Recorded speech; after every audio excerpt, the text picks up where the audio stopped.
Bene data bakundwa b'umwami Yesu Kristo, mwese abakurikira izi nyigisho tubahaye ikaze mu biganiro bya SAVEUR divine.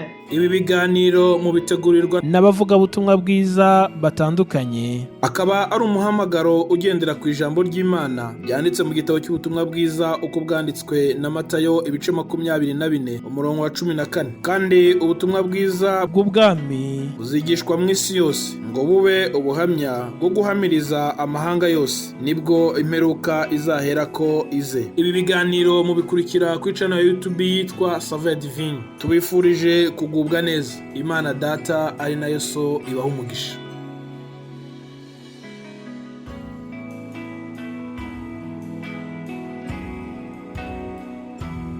Ndabaramukije inshuti bakundwa umwami wacu Yesu Kristo aho muri kwisi yose. Muri kumwe na Ntakirutimana Éric. Nkuko bisanzwe buri cyumweru canke buri ndwi turagira ijambo tuhagarara ko mu kuganira amajambo y'Imana.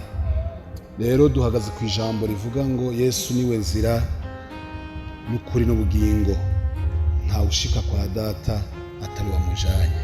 Imana yacu bishimwe. Rero nkuko musanzwe mubizi murabona ko mu isi hari inzira nyinshi, ariko izo nzira nyinshi si zose zishika. Imana nidufashe. Turasoma amajambo dusanga muri Yohana 14 ku murongo wa mbere gushika ku murongo wa 6.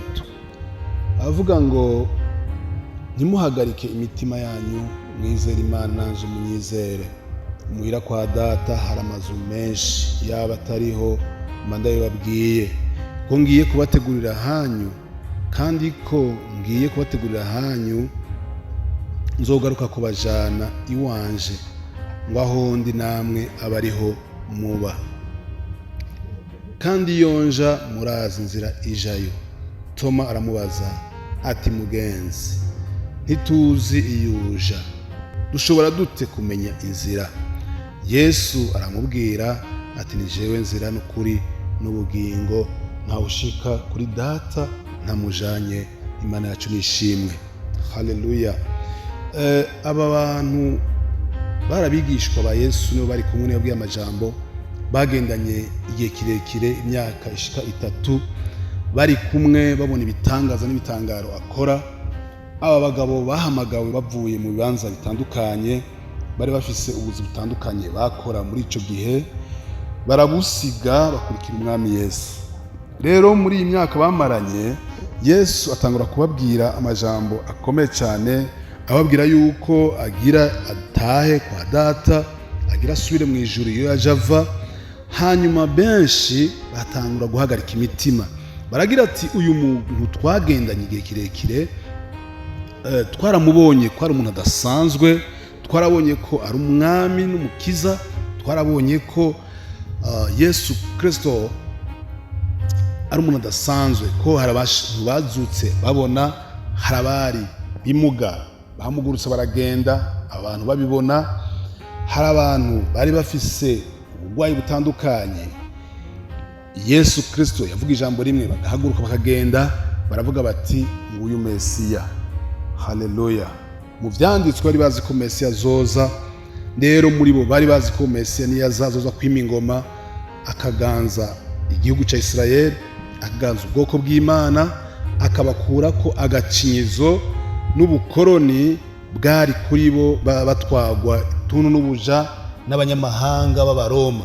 Baragira ati kumbure Mesiya niyaza azodukura kwiza intwaro z'agacinyizo, tuba bidegembya, tugira uburenganzira ku bintu byacu. Rero Yesu Kristo nivyo bamuzigako, bari bamubonye ati uyu Mesiya n'uyu nyene. Hanyuma rero baratangara bumvise ko agira gende. Yari kwavuga amajambo yuko agira shitse icamuza kimukuye mu ijuru. Hari amajambo yababwiye ngaha hirya ababarira yuko agira gende kwa data. Imana nishimwe cyane. Rero niho muri bo baca batangura guhagarika imitima. Abara barovyi bariyumvira ati none ba Petero yumvira ati none za nsenga zacu, mbega ya mato yacu ubu by'ukuri tuyasangaho kugira ngo dusubire kuroba mu kazi kacu. abari abatoza kore bati mbega leta irasubira kumpa akazi nsubire kuja gutoza ibibuguru kuko nabikora ubwa mbere. Batanga guhagarika imitima iyo baca baja n'ivyo bazokora. Yesu Kristo rero aca arabaremesha ababwira amajambo akomeye cyane, arabwira ati ntimuhagarike imitima, kuko yari yabonye ko imitima yabihagaze. Yesu Kristo nta kimunyegezwa. Yesu Kristo yabona mu mitima indani, arabona muri bo ko bahagaritse umutima kubwo amajambo aheje kubabwira. Barababwira rero amajambo akomeye cyane abaremesha ati ntimuhagarike imitima yanyu, mwizere Imana nanje munyizere. Ababwira amajambo ati izere Imana kandi nanje munyizere, reka guhagarika imitima. Imana nishima cyane. Aca babwira ngo imuhira kwa data hari amazu menshi, ngo iyaba atariho badayibabwiye. Aca babwira rero yuko hariho ikindi kibanza bazoja kuja kubamwo. Ababwira hishurirwa dasanzwe yuko kuri ino si atari kibanza cyo gushira ku mutima cyane, atariho tuzokwama, tuvisa handi hantu tuzoja kuja kuba ibihe bidashira. Ababwira ati kwa data, imuhira kwa data hari amazu menshi. Imana nishime cyane. Mwene data, wewe wagororokeye Imana, wewe wakiriye umwami Yesu kihana, imuhira kwa data hari amazu menshi. Ntuhagarike umutima n'ivyo urahura navyo muri ino si. Oya, izera Imana, wongere wizeye Yesu Kristo. Imuhira kwa data hari amazu menshi. Muri ino si tuzoyibamwo igihe gito cyane, dufise imyaka mike tuyibamwo, imyaka idashikana 100 niyo tubamwo muri ino si. Ariko ngaha hantu Yesu Kristo yavuga hari amazu menshi kandi meza kwa data, tuzoja kubaho ibihe bidashira. Umuntu apfuye ntabaheze, umuntu apfuye ntabapfuye burundu. Oya, ahubwo arimuka. Hari mwe muri wewe izosubira kwa itanze. Umubiri uzoja mwivu, uzosubira iyo waje uva, ariko imwemi izosubira kwa data ko niwayitanze. Imana tunishima cyane. Rero arababwira amajambo, arababwira ngo kandi ko ngiye kubategurira hanyu ngo nzogaruka kubajana. Haleluya. Ngwiwanje ngwaho mnandi namwe abe ariho muba, ngo nzogaruka kubajana iwanje, ngo kugira ngo aho nzoba ndi namwe bariho muzoba. Twese bene data, abantu bayihanye bakiri umwami Yesu Kristo, turafise handi hantu tuzoja kuba. Imana nishimwe cyane. Ariko ramajambo akomeye cyane ariyo jambo duhagaze kuno munsi, kitubwira iyo nzira, ijambo ritubwira iyo nzira tujana yariyo. Abantu benshi barahujije inzira, abantu benshi bariko barakurikira ibintazi, ariko Yesu wenyene niwe nzira. Uyu mugabo yitwa Toma yari muri abo bantu bariko bwirwa amajambo, aca aravuga ngo mugenzi ntituzi yuja, dushobora dute kumenya inzira? Ababwira ngo ntituzi yuja, ni ukuvuga ntibari bahazi, ntibari bazi yuko ari ikindi kibanza bazoja kubamwo bavuye muri ino si. Aca arababwira tumviriza rero, umviriza Toma, atumviriza ni jewe wenyine arivuga Yesu Kristo, ati ni jewe nzira n'ukuri n'ubugingo, nta numwe ashobora gushika kuri data ntamujanye. Bene data, hariho amyigisho zuguhenda abantu, babwira abandi bantu ngo ari izindi nzira, ngo ariho abagororotsi, ngo baciye ko bagushikana, ngo ari ibinoya. Tumvise ngo Yesu Kristo niwe nzira n'ukuri n'ubugingo, nta wundi muntu numwe, nibazo wabeshi, nta wundi muntu numwe azogushikana kuri data ati Yesu wenyene niwe nzira n'ukuri n'ubugingo. Umviriza, ni inzira ubwa mbere, icya kabiri n'ukuri, icya gatatu n'ubugingo. Hariho ubugingo budashira buri muri Kristo Yesu. Yesu Kristo kandi niwe kuri, ukuri kuri muri Kristo Yesu.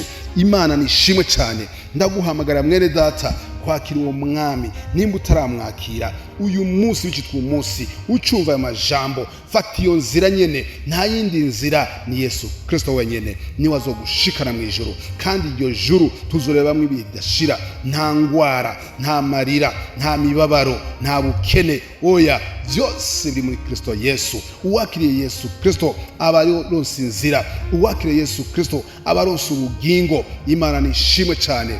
Haleluya. Ndaguhamagara mwene data kwakira uwo mwami wanje, kwakira umwami Kristo Yesu, niwe azogushikana mu ijuru. Ijuru niryo tuzobamwo. Twese turi muri ino si tuhaca nk'ingenzi, hari handi tuzoja. Umubiri uzosubira mu kuzimu, uzosubira mu gitaka, uzosubira mu byondo, uzosubira mu mukungugu, kuko umubiri niho wavuye. Ariko hari mpemu iri muri wewe izosubira wayitanze. Imana yacu nishimwe cyane. Ndaguhamagarira mwene data kwakira umwami Yesu kugira ngo uzoje kubana nawe ibihe bitazoshira. Imana yacu nishimwe. mwarahezagiwe. Shalom shalom.